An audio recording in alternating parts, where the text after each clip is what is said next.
안녕하세요. 3월 23일 수요일 마이드라에 오신 여러분들을 환영하고 축복합니다.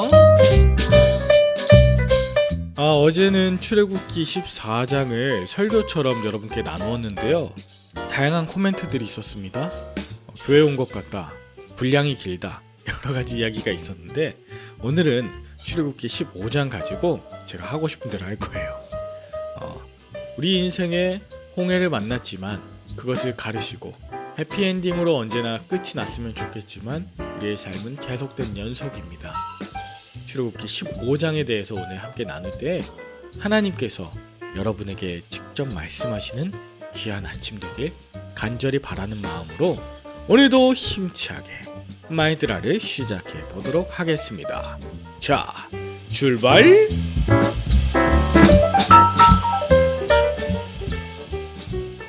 이스라엘 백성들은 하나님의 은혜와 그 성령의 생기로 인해 마른 바다 홍해를 건넜지만 애굽의 군사들은 그곳에 모두 수장되었습니다. 이전에 그들은 앞에 홍해, 뒤에는 애굽의 군대가 쫓아오는 상황에서 몹시 두려워하고 또 울부짖었지만 이제는 홍해와 애굽 군대 두 가지 문제를 한 번에 해결하신 하나님을 기쁨으로 찬양하는 거예요.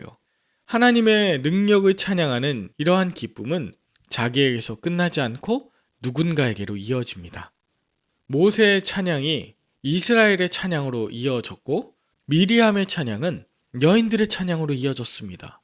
그 기쁨의 찬양이 나에게서 끝나지 않고 우리 가정의 찬양으로, 우리 공동체의 찬양으로 이어지도록 리더 되신 여러분들 늘 찬양하는 입술이 되시길 바랍니다. 그런데 더 중요한 그것은 출애굽기가 14장에서 끝나지 않는다는 사실이에요. 오히려 출애굽 이전보다 홍해를 건넌 이후의 분량이 훨씬 더 많습니다.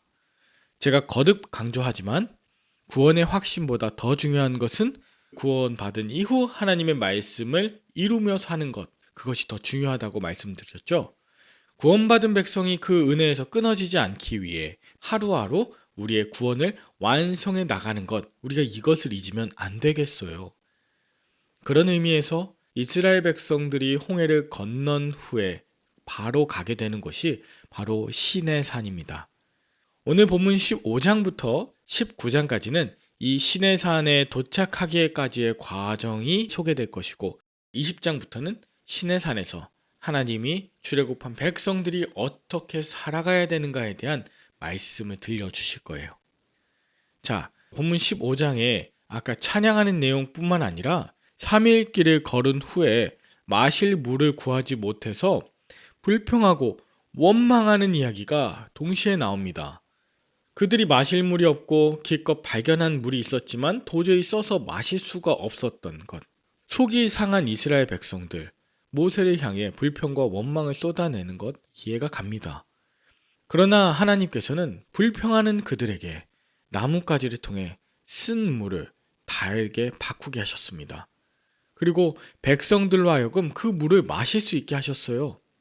즉 그들의 생존은 쓰냐 다냐 이 물에 달린 것이 아니라 쓴 물조차도 단 물로 바꾸실 수 있는 자, 하나님을 믿는 믿음이 있느냐, 이것을 알리기 위함이셨습니다. 저는 그들이 마셨던 물이 썼을까? 아니면 쓰디쓴 일을 당해서 그들의 입에서 쓴물이 나왔을까 생각해 보았습니다. 그들은 불과 3일 광야길에 들어서자마자 그 입술의 찬양이 금세 불평과 원망, 쓴물로 바뀌게 된 것은 아닐까, 그렇게 보게 되었어요. 그럼에도 불구하고 하나님께서는 샘물 12곳과 종려나무 70그루가 있는 엘림을 예비해 놓으셔서 그곳으로 이스라엘 백성들을 인도하셨습니다. 바로 앞에 있는 엘림은 바라보지 못하고 당장 내 눈앞에 있는 마라를 보며 성급한 불평과 원망을 내놓는 것이 바로 내 모습인데, 그 이후에 어떤 쓴물이 오던 어떤 상황과 관계없이 우리의 입술은 날마다 하나님을 찬양하는 달디단 우리 고백이 되었으면 좋겠어요. 여러분은 오늘 무엇을 느끼셨나요? 혹시나 요즘 나의 입술에 구원의 감격, 기쁨의 찬양보다 쓰디쓴 불평이 넘치지는 않나요? 바로 앞에 하나님이 예비하신 엘림이 있는데 그것 바라보지 못하고 생기는 여러 가지 문제와 갈등들이 있다면 이제 하나님을 향해 더 높게, 더 멀리, 그리고 바로 내 옆에 있는 우리 동역자들을 보며 기쁨으로 엘림에 나아갔으면 좋겠습니다. 그런데 잊지 마세요. 그 엘림마저도 과정입니다. 구원을 이루시는 하나님의 은혜의 이야기가 될 겁니다.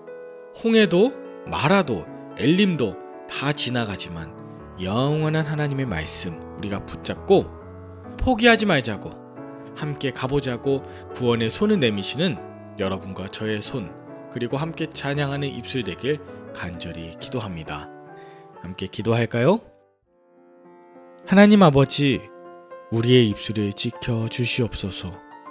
상황이 좋아지면 기뻐 찬양하다가 상황이 좋지 않으면 금세 불평하는 연약한 인생입니다. 출애굽을 시켜주신 하나님의 능력, 그리고 매일매일 말씀을 기억하게 하시고 하나님과 함께 이 여정을 걷게 하옵소서. 나의 불평 때문에 힘들어하는 자는 없는지 살피게 하옵소서. 넉넉한 마음, 또 강건한 육체를 미리 준비하게 하셔서 혹여나 힘 빠지고 연약한 이가 있다면 손 내미는 그런 기쁨이들 다 되도록 인도하여 주시옵소서. 예수님의 이름으로 기도 올리옵나이다. 아멘. 오늘도 좋은 하루 되시길 바라며 저는 내일 다시 뵙도록 하겠습니다. 샬롬.